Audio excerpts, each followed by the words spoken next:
किडनियां निकाल के बेच दिया, जमीनवा ना बेची। अगर किडनियां बेचवा तो जान ना जीतो, 2 गो किडनी भेवा है, 1 को चलियो जाए तो जान ना जीतो, लेकिन जमीनवा बेच दबा जिंदा तो रहबा लेकिन मुर्दा बन के रहबा। बताओ आज गुलगुलिया सब जिंदा तो है लेकिन मुर्दा बन के है कि नहीं।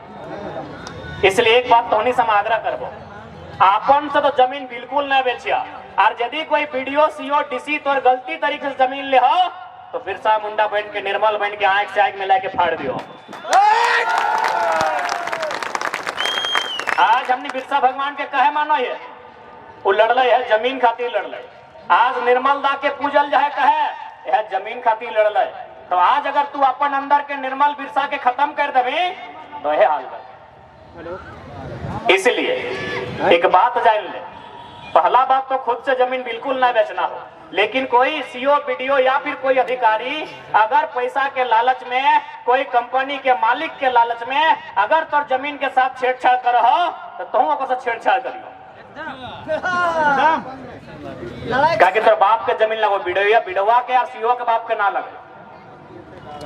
तोरा बोलता हो कि जमीन भारत सरकार के हो, कौन सा भारत सरकार? भारत सरकार के पहले प्रधानमंत्री थे पंडित जवाहरलाल नेहरू। उनका जन्म हुआ था 14 नवंबर 1890 में। क्या जमीन हम 1890 से अपने पास रखे हैं क्या?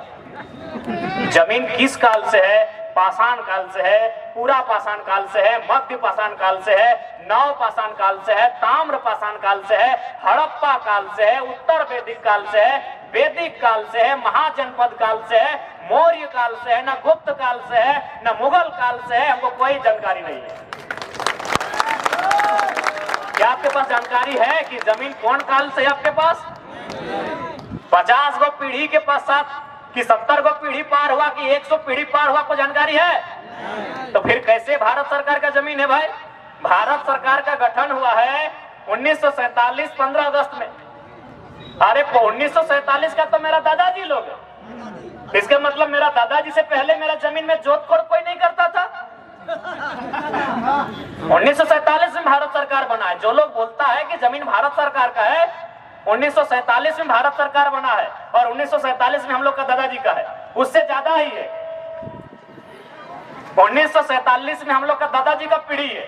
तो क्या ये जमीन दादाजी की पीढ़ी से हमारे पास है या दादा का दादा का दादा का परदादा का परदादा का परदादा का पीढ़ी से?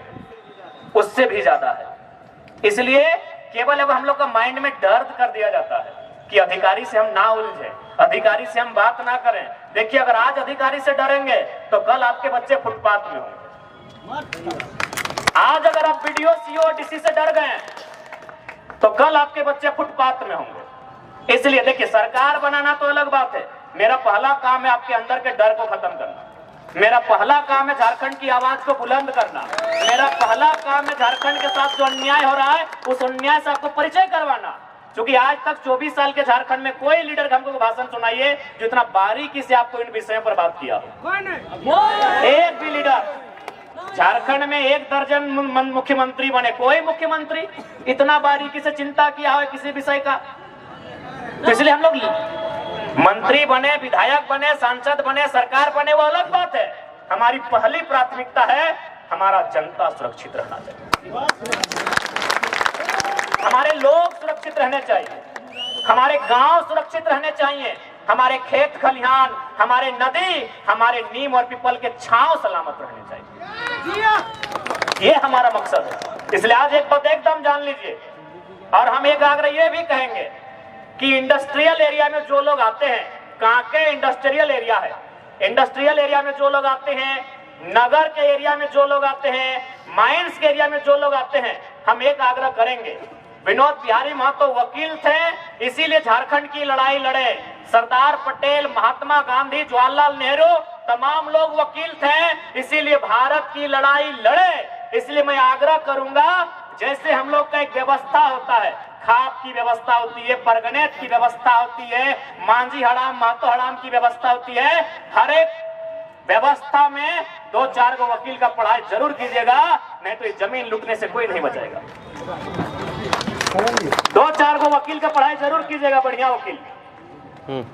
2-4 गो वकील का पढ़ाई कीजिएगा और 2-4 गो तीर, धनुष, टांगा, फरसा, कुल्हाड़ी चलाने का भी प्रैक्टिस जरूर कीजिए।